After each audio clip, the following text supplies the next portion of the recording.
देखिए, हर पेरेंट्स चाहता है कि रात को उसका बच्चा एक अच्छी नींद ले सके, प्रॉपर नींद ले सके, एक सुकून भरी नींद ले सके और इसमें ना मम्मी परेशान हो, ना पापा परेशान हो और साथ-साथ पेरेंट्स की नींद भी अच्छे से पूरी हो जाए।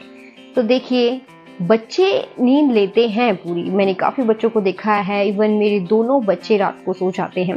लेकिन मैं कुछ बातों का ध्यान रखती हूँ कि अगर आप चाह रहे हैं कि आपका बच्चा अच्छी नींद ले, पूरी नींद ले रात को, तो सबसे पहले आपको ये ध्यान रखना है कि उसका पेट खाली ना हो, बच्चा भूखा ना हो। या तो आप उसको सॉलिड दे रहे हैं, 6+ हो गया है तो सॉलिड देकर, या फिर फॉर्मूला मिल्क है या ब्रेस्ट मिल्क, जो भी आप उसको पिला रहे हैं रात के टाइम, उसको अच्छे से इतना पिलाना है कि बच्चा भूखा ना रहे, बार बार उठ के वो दूध ना पिए या फिर नींद में उसकी आंखें ना खुले। तो उससे पहले आपको पेट भर के उसको खाना खिला देना है ताकि वो रात को एक अच्छी नींद ले सके। इससे पहले, खाना खिलाने से पहले आपको एक मसाज ज़रूर करनी है। देखिए, जब आप उसको मसाज दे रहे हैं, दिन में 1 टाइम दे रहे हैं या 2 टाइम दे रहे हैं, तो आपको इस बात का बिल्कुल ध्यान, मसाज देना अच्छी बात है। अगर आप 2 टाइम मसाज दे पा रहे हैं तो ये बहुत ही अच्छी बात है आपके बच्चे की बॉडी के लिए, उसकी हेल्थ के लिए। अगर आप चाह रहे हैं रात को अच्छे से सोएं, तो उसमें एक मसाज भी है जो एक महत्वपूर्ण रोल प्ले करती है आपके बच्चे के लिए। तो देखिए, मसाज करने का टाइम क्या है कि जब आप कुछ खाना खिला रहे हैं ना, तो उसके बाद आपको मसाज नहीं करनी है। कुछ भी खाने खिलाने से पहले आपको मसाज देनी है कि रात को अगर आप उसको कुछ दूध पिलाकर या कुछ सॉलिड खिलाकर उसको सुला रहे हैं, तो उससे पहले ही आप उसको मसाज दें। और मसाज देने के बाद उसको आप खाना खिला सकते हैं और उसके बाद आपका बच्चा एक अच्छी नींद में सो जाएगा। इसके बाद डायपर। देखिए, मोस्टली पेरेंट्स रात को डायपर यूज़ करते हैं, चाहे गर्मी हो या फिर विंटर हो, जो भी वेदर हो। डायपर क्या है कि एक बच्चे को गीलेपन से बचा रहा है, बच्चे की बार बार आँख नहीं खुलती, उसकी नींद खराब नहीं होती, तो उसके लिए डायपर बहुत ही अच्छा है।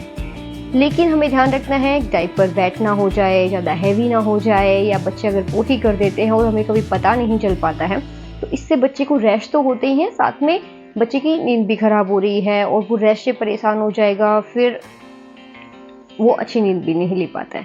तो इसलिए हमें टाइम टू टाइम उसका डायपर चेंज करते रहना है, जैसे 2 घंटे में, 4 घंटे में, जैसे भी आप कर रहे हैं, जो भी आप डायपर उसके लिए यूज़ कर रहे हैं, तो आपको इस बात का प्रॉपर ध्यान रखना है कि बच्चे गीले में ना रहे, क्योंकि अगर गीले में रहेंगे तो उनकी नींद वैसे भी पूरी नहीं हो पाएगी। बच्चे को अच्छी नींद देने के लिए अच्छे कपड़े का होना भी बहुत ज़रूरी है। अब बच्चे को पॉसिबल हो तो रात को कॉटन वेयर जो पजामाज आते हैं, आप उन्हें यूज़ कीजिए, ताकि जो देखिए, रात को हम जो बड़े हैं उनको भी एक कंफर्टेबल क्लोथ्स चाहिए होते हैं रात के लिए। हम ज़्यादा टाइट या फैंसी कपड़े पहनकर नहीं सो सकते हैं। तो बच्चे हैं, उनकी स्किन बहुत ही सेंसिटिव है, बहुत नाजुक होते हैं, तो उनके लिए हमें जब भी कपड़ों को चूज़ करने हैं, बहुत सोच समझ कर चूज़ करने हैं। और हमें उनको कॉटन पहनाते हैं, थोड़े लूज़ कपड़े रखने हैं बच्चे के, जिससे वो एक अच्छी नींद ले पाता है। इंडियन पेरेंट्स में एक बात कॉमन होती है कि हमें ना बच्चों को जो सुलाने का तरीका है वो हर पेरेंट्स का अपना अलग अलग होता है।